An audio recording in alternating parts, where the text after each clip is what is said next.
What is up, everybody? We're back with our bankroll challenge, playing some NL50 tables currently on WSOP Poker, which is the off branch of GGpoker. Hope you guys enjoyed the last video. We're trying to get 6 tables fired up right now. We've got a few going. So hopefully you guys can just sit back and enjoy the video. Maybe take a few things away and yeah, watch us kind of work towards that bankroll challenge. So the ace deuce here, obviously, it's a limped pot. We're just going to complete.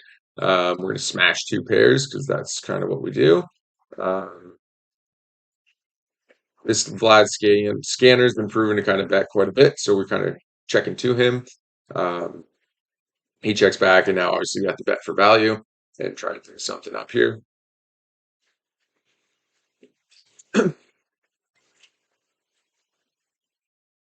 We get re-raised, which is great for us. Now the question is, do we want to 3-bet or do we want to call again? And first things first, you got to think about what's he really going to do this with. He'll probably do it with an ace that beats us. He'll do it with obviously ace 6 and ace 4. He'll probably do it with 6-4, and he'll probably do it with 3-5 as well.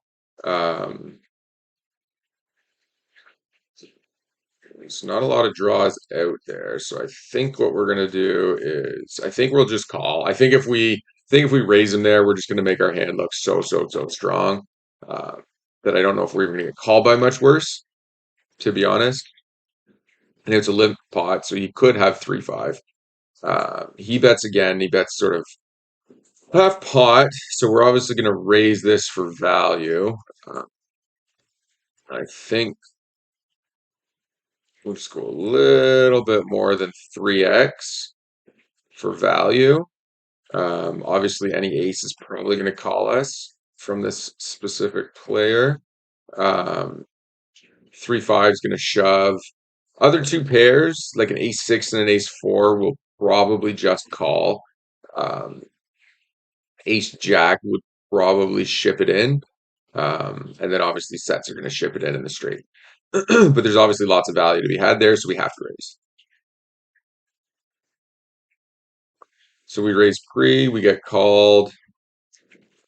That's a board we're going to be betting quite a bit. Relatively dry, minus the flush draw. So we're going to be betting a lot there. So we continuation bet. 7-6, we're going to raise that as well. Here on the other table, we got 9-5 suited. Just let that go. We're going to fold to the open.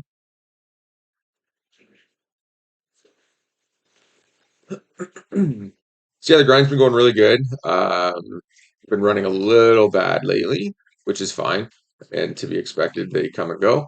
Um, so we're hovering right around $6,000 still for that bankroll challenge, which is, like I said, we've been running very good for the last 30 something thousand hands. I'm sort of crushing away at NL50 for upwards of just over 18 big blinds, I think is what we totaled out at. Free rake, which is great. Um, so we're going to kind of keep rolling with that. Really try to get to that 10K bankroll here in the next, I don't know, before summer's out. I'm hoping before summer's out we'll hit 10K. That's the goal. As soon as we get to 8K, we're going to be bumping up to NL100. Might start moving up earlier than that. I think we moved up to NL50. I think we had a 4K bankroll playing NL50. It was about 80 big blinds, which is kind of why I'm saying 8,000 for NL100, uh, which is very like tight, I guess. Like it's a very tight bankroll, 80 buy-ins at NL100.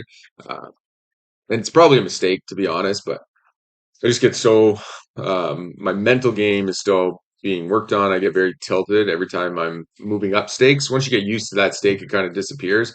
But when I'm moving up to NL100 and swinging, um, it gets tilting. So having 80 buy-ins or close to that really sort of helps with that.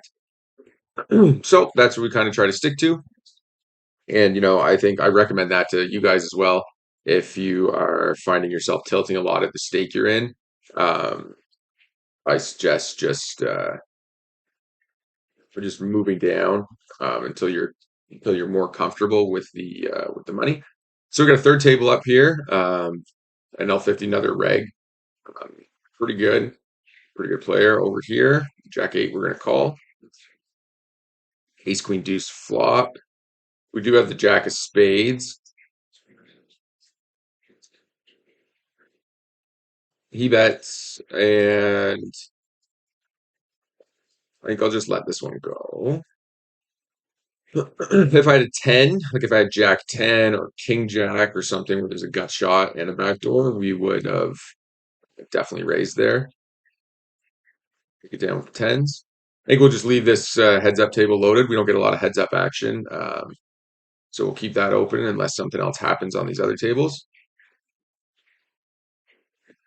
So, and yeah, what else? So once we do hit that 10K bankroll, um, I think I'm going to play some, I think we're going to start mixing in a lot more MTTs into that. I know people seem to like MTTs a lot more for content purposes, like on YouTube and everything. Uh, so that's partially why. Also, I do like MTTs a lot. It kind of mixes things up. So yeah, we're gonna mix in some of those. We'll probably be selling a bunch of action on them as well to be able to play some of the bigger tournaments with the current bankroll that we do have. So yeah, we'll be mixing in some of those and everything else. And I also find too with my bankroll, like having this bankroll challenge up and running, that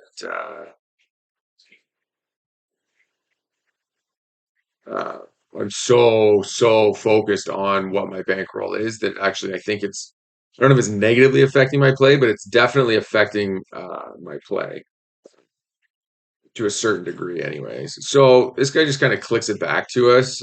We do have an overcard and a backdoor flush draw. I'm not really, so I am going to call here just because we're getting such good odds uh, to continue, and there's always the possibility we have the best hand.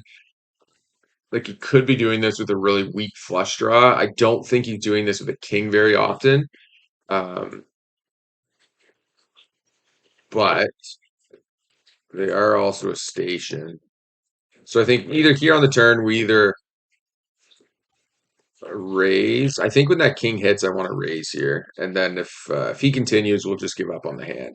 But we're basically saying, hey, I have a king. We see bet flop. He min raised us. We called king on the turn. He made a small barrel, um, and we took it down. Here we open with the queen 10, got called, a 6-9-6 board. We have two overcards and a diamond. We are going to bet that. Ace 10 here against an under the gun open. We're just going to let that go. So he does call there. A 4 on the turn is not a great card for us. It's not going to scare anything off. Doesn't give us any more outs. So it's a good spot for us to just kind of check. And we do have a queen high. And our overcards are both probably live. So I do like checking here a lot because our queen high can be good if he did happen to have small card draws or some sort of worse diamond draw. And he does check again. And we'll just check back here.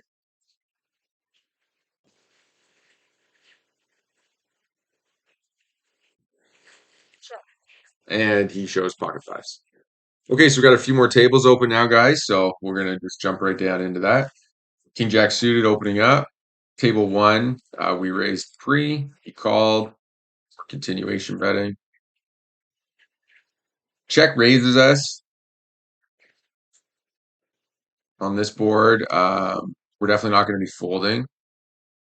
Hit trips on the turn. It's even better for us. It makes us less likely and increases the odds that his hand is more of a flush draw. Obviously, there could be sets and everything else in there.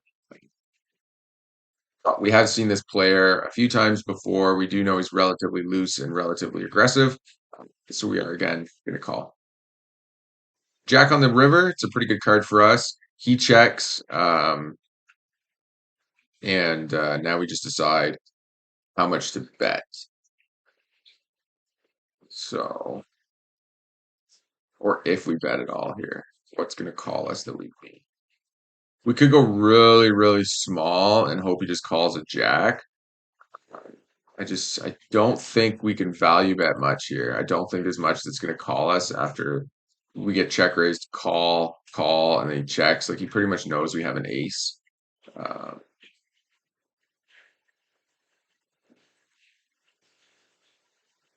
but I don't know. This is probably too nitty to check, isn't it? Yeah, we got to value bet that. So 1, 2, 3, 4. Down here on table 5 with the 9, 10 suited. We call it 3 bet. Not a great board for us, so we're just going to give up. He calls ace 6 of hearts. So he had a very strong hand. Um, Glad we value bet that. Didn't make a mistake by checking back and being a nit. So that's great. King Jack offsuit. We're going to raise that up. So I'm not a big fan. Like I don't hate their check raise there. Just to try to take the pot down. I think that's okay, and I think we are going to call a few weaker hands there, but I think a lot of the time it's not going to be getting called by much worse. Okay, we flop a straight draw here on table 3. And we get 3 bet on table 2. We're going to call the king jack. It's not a great card hand to be calling 3 bets with. Uh, but again, he made it too small, so we don't really have much of an option but to call. And now we've hit second pair. We are going to call again, of course. Table 5, we made it straight on the river, so we're going to value bet down there. And we take it down. So he 3-bet us pre, c-bet this flop, and then checked. So I think we're going to make some value bets here. And then we're going to turn our hand into a bluff on the river. Because most likely when he 3-bets pre, c-bets flop, and then checks back turn, and then checks this turn after we call, he could have kings and he could have queens. It's really unlikely he's going to have an ace that he wants to call down with. Uh, Now, obviously, if he bets into us, we're just going to give up. But I think that's pretty much the standard there. Um, I don't really see like I think ace queen and obviously ace jack are going to continue barreling. Um, it's possible he's going to be willing to just check call a weak ace now that the jack's there. But I think we're pretty much repping like pocket jacks or ace jacks, something like that that smashes this board. So whether he calls or not, I think it's a good spot to bluff when he checks that turn. And we're just putting him in a very shitty spot here with most of his range. And we do take it down. So that's great. A7 suited, we're going to raise that up. That's one thing definitely at this stake to make a note of is that pretty much nobody protects their checking ranges properly. So it's pretty easy. I shouldn't say easy, but once you've played enough hands and you can kind of get a read of what you should and shouldn't be doing in certain spots, you're going to be able to take advantage of people quite a bit because they don't protect their check ranges, right? Um, so here you might be like in the top right corner here, we have an ace like with a weak kicker. We are going to c-bet that sometimes, and we are going to c-bet this board sometimes with certain hands. But a lot of the time, we're going to be checking it with a lot of our range. So we want to be protecting that range, basically, is what we're getting at. Down here on table 4, we turn the nut straight. River pairs the board. We are obviously going to make a big value bet.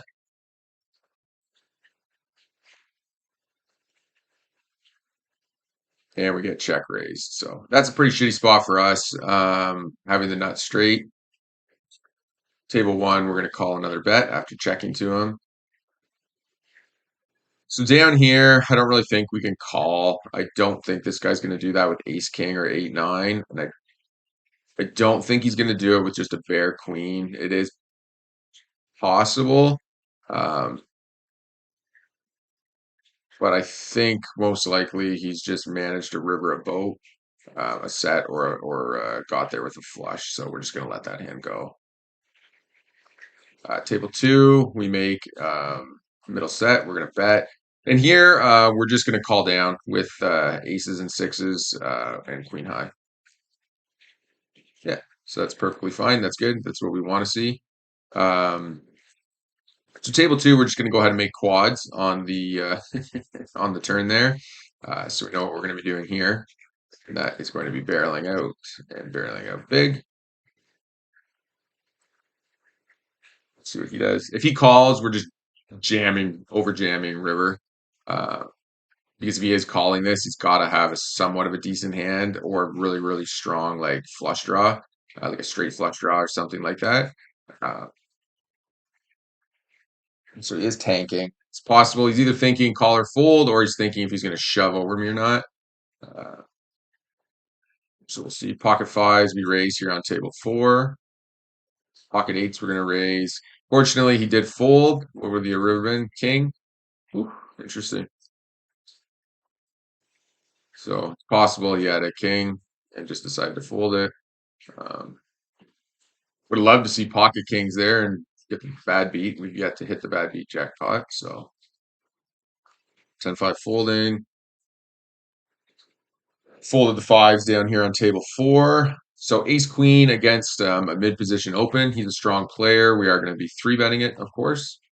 Even better if we get one of these weaker players to come along. Oh, there we go. Just got to get it clicked on. Yeah, so hopefully you guys are enjoying the video. I think I've managed to finally get the content quality up there to the high def that it should be. So if you guys can leave a like and a comment down below, it's really appreciated. And definitely hit that subscribe button. Share the videos. Feel free. We're one of the few YouTubers that are actually based in Ontario who can actually play on WSOP. So, it'd be cool to connect with some of you guys if you're in Ontario as well, and all that stuff. Definitely going to be looking to travel out to Toronto and Montreal for some live games and tournaments and stuff. Probably be hitting up Niagara Falls as well at some point here in the near future. 6-4 suited, we will defend that in the big blinds.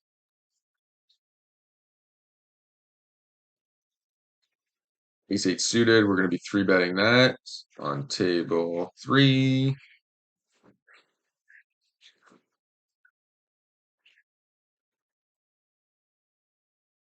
Here we take it down.